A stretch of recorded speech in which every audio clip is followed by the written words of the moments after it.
Finally, we have the author, Seth Wickersham, longtime senior writer at ESPN. You've seen him all over the airwaves promoting It's Better to Be Feared, his genius opus on the New England Patriots dynasty. He's a very close friend, one of my closest friends. I'll say that off the top, without a doubt. One of the best sports books ever written. You can't even deny it. Like, you got so inside one of the most difficult subjects to get inside, which is a mysterious, secretive team in a mysterious, secretive league that is run by mysterious, secretive people who don't want anyone snooping around their business. And you fucking nailed it.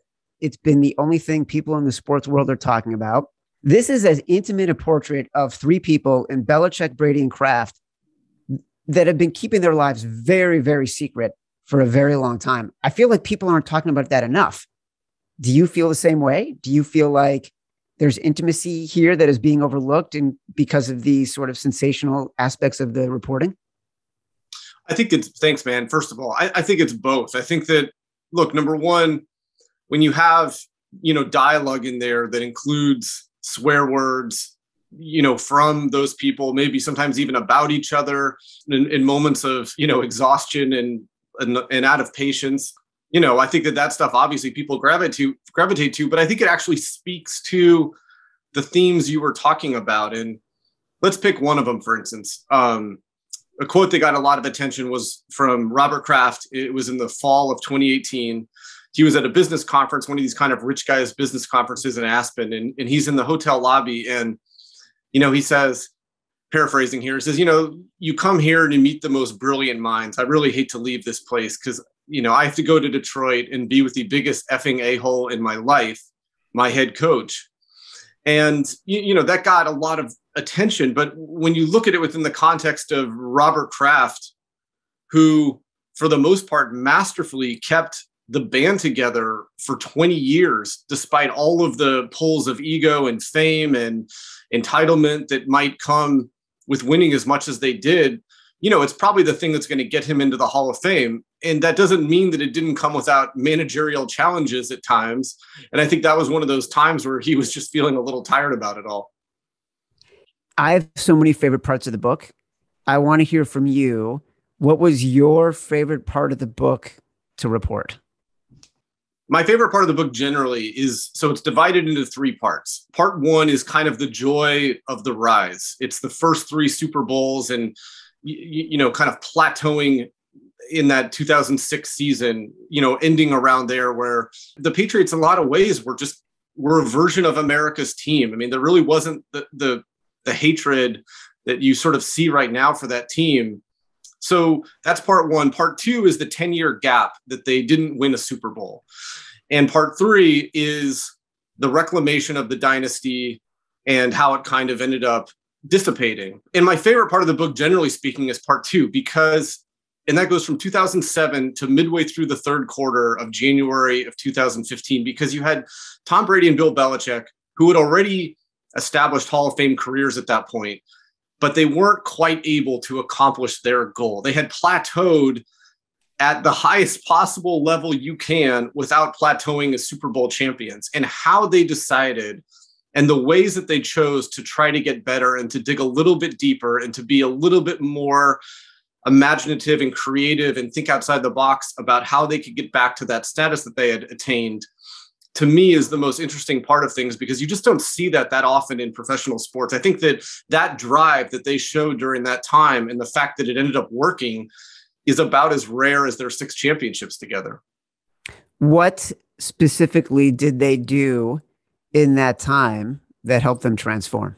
Well, with Tom Brady, it's now a business, but it's essentially when he founded his program, his TB12 method. I write about in the book being in his apartment, and we were sitting in his living room talking in March of 2013, and this guy walks into the living room. He had this elevator that just opened right into his house, his apartment in downtown Boston. And this guy just enters the living room behind me, and I look around, and Brady's like, Alejandro. And they get up and they hug and they make small talk. And, I had seen Alex Guerrero around Tom Brady a little bit, but I'd never talked to him about it. So I was like, well, what's his role? And I remember and I wrote about it, Brady was like, it's really hard to describe what he does. And in fact, it wasn't. Brady at that time was making clear that he wanted to play into his 40s, and Alex Guerrero's job more than anything was to make it happen. He was the one who to never say no to Tom Brady, to never say you can't do this. And so they obviously developed their own methodology that, by the way, was also at odds with the Patriot way, the Belichick way. And then with Belichick, I think that one of my favorite moments that I kind of got into was midway through the third quarter of the 2015 divisional round. They're hosting the Baltimore Ravens. They're down by 14 points against a team that's just not afraid of them. And it looks like they're going to lose. And, it's going to get them bounced once again in the first round of the playoffs. Jimmy Garoppolo had just finished his rookie year. You wonder if they had been bounced again, what would that have dynamic looked like? Would Tom Brady have been back? Who knows? And Belichick dusts off a play, the funky formations, and the play called Baltimore and Ravens. There was two different versions of it. And the original name of that play was called Fight Song, and it was originated by Lane Kiffin, and he called it Fight Song because he said, when we run it, we're going to score. And they lifted it. Lane Kiffin brought it with him to Alabama. Alabama ran it. The Patriots lifted it and kind of changed it a little bit. So they deployed these two plays midway through the third quarter. And it not only worked in the sense that it got them back in the game, re-energized the crowd, but one of the themes that I write about in the book is how Belichick gets inside the heads of the best coaches in the league and often finds ways to use their traits and personalities and confidence against them.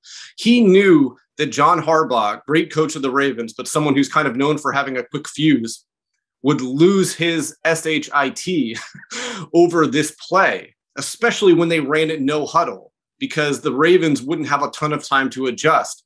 And sure enough, John Harbaugh had a meltdown and got an unsportsmanlike conduct penalty in the third quarter of that game. So in a matter of minutes, Belichick had closed, Belichick and Brady really, and Josh McDaniels had closed a 14-point score, re-energized the crowd, sent the opposing head coach into a tailspin, and they end up winning that game, which kind of ends up reigniting the dynasty. Okay, so there's two things in there. One, you talk about Brady and the chapter about Guerrero in 2013. To me, Brady, for many, many years, comes across in this book as so self-aware. And there's a couple scenes very early. It's when he is willing to meet with the sports psychologist at Michigan.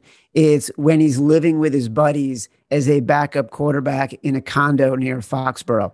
It's when he signs that new deal and is playing air guitar with Nugent, the offensive lineman, and recognizing he's a multimillionaire and screaming it out loud. It's so joyful and innocent. And you talk about that and telling his parents after the Super Bowl, everything's going to change. I'm going to change. You're going to change. And then 2013 to me feels like when he completely loses that self-awareness. What happened? I think his fame exploded to a level that, and has continued to explode to a level that warps the mind so much that, he's almost become a version of that global elite for whom human longevity is human destiny. I think that when you reach a certain level of fame, I'm not saying that he's disconnected from who he used to be, but you're kind of disconnected from the realities of a lot of people, no matter how hard you try to retain that. And yeah, it's one of the kind of character arcs that I tried to show with him. And he talks a lot about his mental toughness and how he acquired this mental toughness. He's very proud of that. And so I wanted to try to figure out how he did this. When you're trying to talk about Tom Brady's greatness, you're asking well, how did he get mentally tough? It goes back to one night he had in Michigan. He was buried on the depth chart, and he tells Lloyd Carr that he's going to transfer to Cal, where he can, basically play almost right away as soon as he's eligible. And that night he meets with Greg Harden, his sports psychologist. And he says, yeah, I'm going to go to Cal. I'm not seeing the field here. I may not ever play. And you think about all the ways that a sports psychologist could react. He could give him a hug. He could reply with tough love. And Brady at the time was a self-described whiner. And Greg Harden starts laughing at him in the office And he starts laughing and he says, if you leave, no one's going to care anyway, because you haven't done anything here. You want to leave, go ahead. And that really kind of reignited Brady's competitive spirit. And his dad later told me, once he decided to stay at Michigan, he had to kind of own that decision and lose some of those, traits that he came in and become more mature. And I love that you just talked on that, where that's one of my favorite things about Brady. He might have been disconnected at that point, Chad, from what he used to be. But that competitive edge, that killer instinct, like the thing that we talk about, he's not the most athletic. He's not the smartest quarterback ever to play.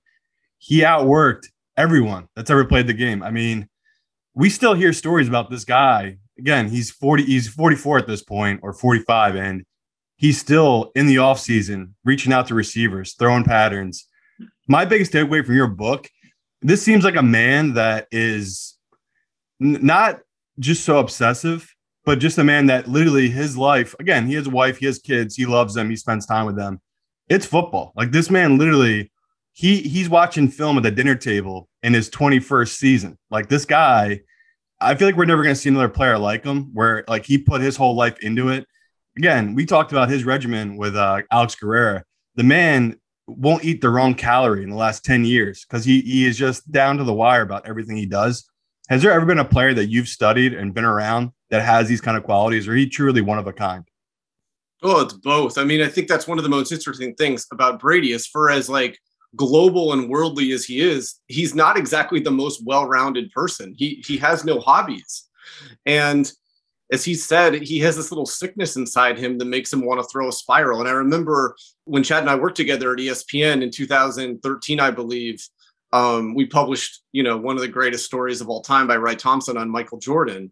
And it was in time for his 50th birthday. And the entire story was a fascinating read just because it was such a raw look at what it's like to be around Jordan on a day-to-day basis when this thing that you have, this intense competitiveness that's both kind of enriched and subtracted from your lives, refuses to go out. But he also had a line in there where Jordan said, I would give everything away to go back and be able to play the game of basketball. I think that when Brady's 50 years old, assuming he's retired by then, whether he admits it or not, I think that he'll probably have those thoughts. You mentioned, Simon, I'm glad you bring that up because you mentioned Giselle and having a family. She's one of my favorite characters in the book because she is so fiery and passionate and protective. And it's not sort of the stuff that is well reported about when she goes off on Wes Welker in the Super Bowl against that second Super Bowl against the Giants, and he should have caught that pass or whatever. It's when she meets the Michigan sports psychologist, like the warmth that she has for him explains sort of that scene, because it's really, to me, that defines the book. Like that's the intimacy that is at the core of this book, is how she reacts to this person who was so important to her husband. Yeah, Brady and his wife were in Ann Arbor, and there was an anniversary event for the Michigan national championship team of 1997, which Brady, of course, was a backup on.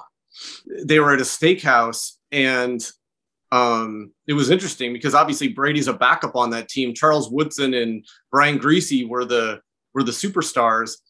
And even in 2007 at this dinner, Brady's fame and success is many magnitudes greater than anybody else who was on that team.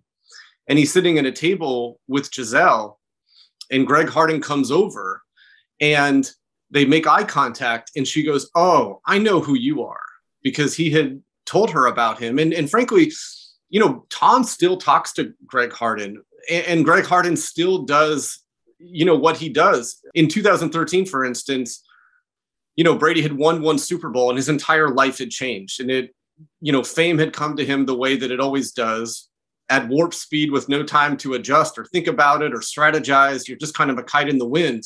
And he was struggling to adjust to it. And, he was giving into some of those whiny impulses that, of course, Chad, when he managed me, saw in me sometimes. And he's complaining to Greg Harden about all these things he can't do. He can't go to the gas station. He can't do this. People are following him home, or he thinks people are following him home, so he has to drive long ways anyway. And Greg Harden again starts laughing at him. And he says, you want to be the best in the world at what you do, but you don't want all this stuff that comes with it. And he was like, right now you can pick up a phone and change a kid's life in 5 minutes. You're the hot cookie right now, and you're not going to be the hot cookie forever. So you should take advantage of this while you've got it.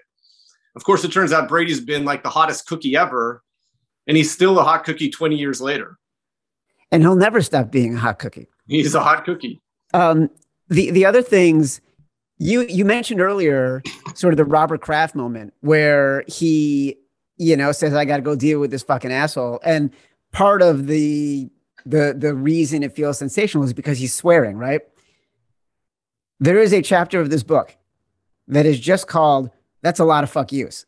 And the sort of, I think the secondary through line of this book is, and that you've done this incredibly well for the past 6-7 years, is reporting on the power dynamic of the NFL. Like, you've turned NFL ownership, NFL management, NFL senior levels at the league level into a beat, and have gotten all this behind the scenes stuff. And some of these things are, to me, as fascinating and interesting, and then pull back the curtain on the league, as anything about the Brady, Kraft, Belichick dynamic. When you're reporting that stuff, how much fun is it to get it and know that you have it? It's a ton of fun. I mean, I think that the NFL is the game that fans in America care about the most and they know about the least. And so anytime you can sort of show how these meetings go, it's awesome. I mean, I've been doing it for years, especially with my co-author, Don Van Natta. We did it a lot during the anthem protests in 2017 with President Trump. And, that stuff is just cool. And I really enjoy it. And there's actually a really interesting Kraft moment. That chapter you alluded to was during the 2011 collective bargaining agreement negotiations, where there was the lockout and Myra Kraft was on her deathbed and Robert Kraft was leaving Myra to go try to negotiate. And she died, and some of the owners at her funeral were coming up to the union chief, DeMorris Smith, and trying to negotiate the deal with him at a funeral. And then later, they're all in a room together, and the negotiations are down to off-season workout time. As we all know, that's been reduced with almost all of these collective bargaining agreements. And so the union wanted to reduce it drastically, the off-season practice workload. And John Mara, the owner of the Giants, protests this. And he's like, well, the coaches and the GMs are going to be pissed off about this. And Kraft kind of looks at him and he's just like, I do not care. I'm paraphrasing here. I don't care if they're upset. We're not going to kill a deal this well because some head coaches and GMs are upset about off-season practices. And it was kind of a watershed moment because the players realized that Robert Kraft was truly trying to broker a deal and took their side on a key issue. Belichick is so different in this book to me than he is in real life, right? He's so, ogreish and not wanting to communicate and all that kind of stuff. You've got great detail about what it's like to communicate with him one-on-one and how he likes to communicate with reporters, or when he is at his most unguarded. Reveal some of that right now and how he communicated directly with you. Yeah, one of the things I loved in the book was just trying to learn about what it's like to work for him, right? And, these days that start at 4:30 in the morning and go until 11 at night, in these meetings where he drives the coaches crazy because, he's asking about decisions over and over and over again. And, they're kind of running out of patience, but, he's just making sure that there's not any screws loose.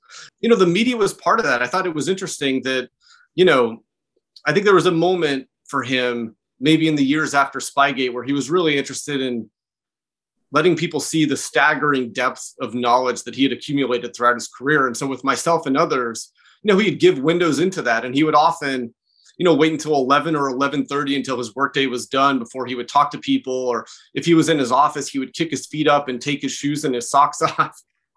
And the coaches would talk about that in meetings, how like sometimes they were in meetings where he was upset about games or whatever had happened, and he would kick his feet up on the desk and have untied his shoes and have his socks up there. And they're just going like, oh my God, his feet stink. We're in this stuffy room.